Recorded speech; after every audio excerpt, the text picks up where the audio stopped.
Hello बच्चों। तो चलिए आज हम ये देखते हैं कि गूगल क्लासरूम पर आपको जब भी काम भेजना होता है तो हम वो कैसे भेजेंगे।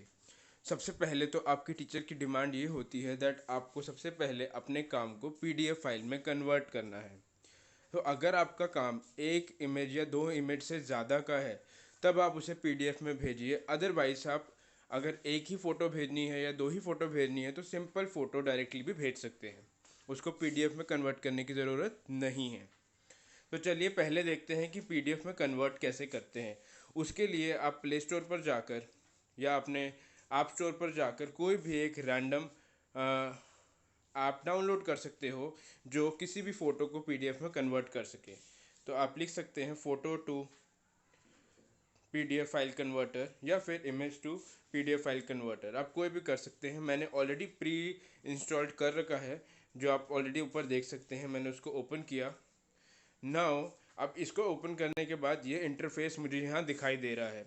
इस इंटरफेस में सबसे ऊपर फोल्डर का ऑप्शन है, इमेज का ऑप्शन है और थ्री डॉट्स है और नीचे लिखा हुआ है सबसे नीचे कन्वर्ट टू पीडीएफ। तो कन्वर्ट टू पीडीएफ तो हम तब कर पाएंगे जब हम उस फोटो को सेलेक्ट कर लेंगे। तो चलिए पहले हम अपने फोल्डर को सेलेक्ट करते हैं और जैसे ही फोल्डर को सेलेक्ट किया तो मेरा फोल्डर फ़ोन वाला खुल गया। अब इसमें से जो भी आपको फ़ोटो सेलेक्ट करनी है आप वो सेलेक्ट कर सकते हैं। वो आप पर डिपेंड करता है कि आपका काम क्या है। मान लीजिए मैंने यहाँ से कुछ एक फ़ोटो सेलेक्ट की, लाइक दिस आप मल्टीपल फ़ोटोज़ एक बार में सेलेक्ट कर सकते हैं। इसीलिए इसको पीडीएफ में कन्वर्ट करा जाता है क्योंकि फ़ोटोज़ ज़्यादा होती हैं। यहाँ मैंने 11 फ़ोटोज़ रैंडमली सेलेक्ट करी हैं। ऊपर डन का बटन है, मैंने डन पर क्लिक कर दिया और डन करते ही मेरा वापस वो मेरी ऐप में खुल गया, इमेज टू पीडीएफ वाली ऐप के अंदर। अब नीचे बस मुझे जो लिखा है कन्वर्ट टू पीडीएफ उसे दबाना है। हो सकता है आप कोई और डाउनलोड करेंगे ऐप तो उसमें उसका इंटरफेस अलग होगा, वहाँ पर सेलेक्ट करने का ऑप्शन थोड़ा सा अलग हो सकता है। फिर अब मैं सिर्फ कन्वर्ट टू पीडीएफ पर दबा दूंगा। ये मैंने दबा दिया। यहाँ पर ये ऐड आई है, यहाँ ऐड ख़त्म हो गई। अब ये मुझे ऑप्शन दे रहा है कि मैं डायरेक्टली यहाँ से शेयर करूँ, ओपन करूँ या क्लोज़ करूँ। अगर आप अभी डायरेक्टली शेयर करना चाहते हैं तो डायरेक्टली शेयर करके गूगल क्लासरूम में जा सकते हैं या फिर अपनी फ़ाइल में भी जाकर आप सेलेक्ट कर सकते हैं। लाइक अगर मैं अभी ही चाहता हूँ सेलेक्ट करना, या फिर चलिए अभी सेलेक्ट कर लेते हैं। चलिए शेयर मैंने किया यहीं से डायरेक्ट और यहाँ मुझे गूगल क्लासरूम का ऑप्शन दिखा रहा है। मैंने क्लासरूम पर क्लिक किया और आफ्टर दैट वो मुझे किसी क्लासरूम में ले गया। मान लीजिए मुझे एक काम दीपक मेहता सर को भेजना है ईवीएस में, तो मैंने ये सेलेक्ट किया उनका काम। अभी मुझे एज एन अटैचमेंट अटैच करना है असाइनमेंट में। तो उसको खोलने के बाद मेरे को जो भी असाइनमेंट में भेजना है उसे मैं उस असाइनमेंट को सेलेक्ट कर सकता हूँ। मैंने ये वाला होमवर्क कंप्लीट चैप्टर 8 वाला सेलेक्ट किया और उसको सेलेक्ट करने के बाद अभी इतना टाइम ले रहा है इसको अपलोड होने में। थोड़ा ये टाइम लेता है कई बारी इसको अपलोड होने में।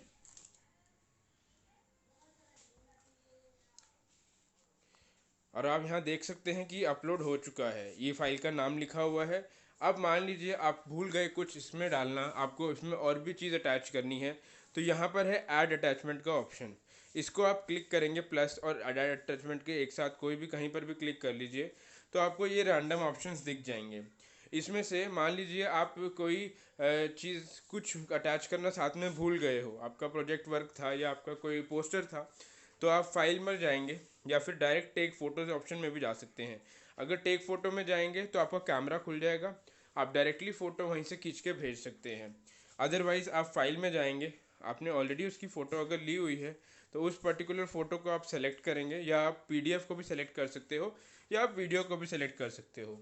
इमेजिन मुझे इसके साथ में वीडियो भेजनी है, तो वीडियो नहीं, मान लीजिए मैंने पीडीएफ ही भेजनी है तो मैं वो भी भेज सकता हूँ, मैं पीपीटी भी भेज सकता हूँ, बहुत सारे ऑप्शंस हैं। लाइक मैंने ये वाली ड्राइंग भेजनी है, ये मेरी रह गई थी तो मैं अब इसके साथ इसको अब अटैच कर रहा हूँ। अब यहाँ पर कुछ ही देर में दो फाइल्स, यस आप देख सकते हैं, एक ऊपर पीडीएफ है और नीचे एक इमेज फाइल दिखाई दे रही है।